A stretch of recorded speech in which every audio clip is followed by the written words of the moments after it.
I'll run marathons, in the future.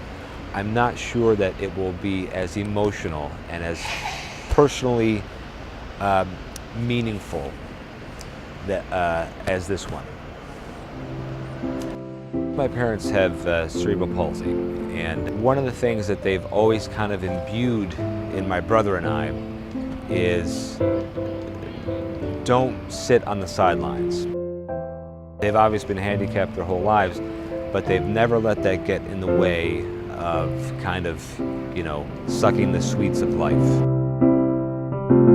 I had the good fortune of having my parents watch me run a race in Rochester. I ran a 5K last year, and they were at the finish line, and I was able to high-five both of them as I crossed the finish line, which was so fantastic. The New York Marathon has a very unique utility on their website where you can actually watch someone as they make their way through all 26.2 miles. And last year when I ran, both of my parents were sort of glued to their iPad as they watched me make my way through the marathon. First half of the marathon was amazing. I felt like I was running on air. Midway through the marathon, my left hip decided to check out.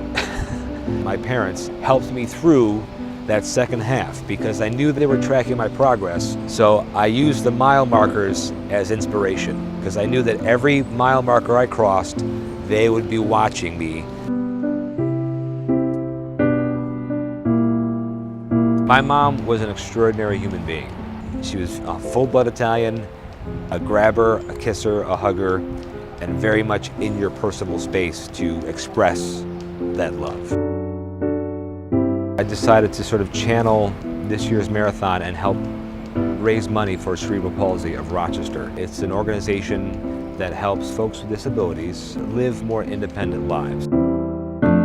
I had set an arbitrary goal of $5,000, never imagining that I would even come close to that. But family and friends and people I have never met overwhelmed me with their donations, words of encouragement, and support. As of this morning, I've just crossed the $6,000 mark.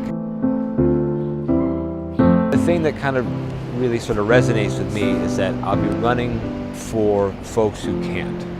My mom and dad, running a marathon is something that just simply could never be something that they could do.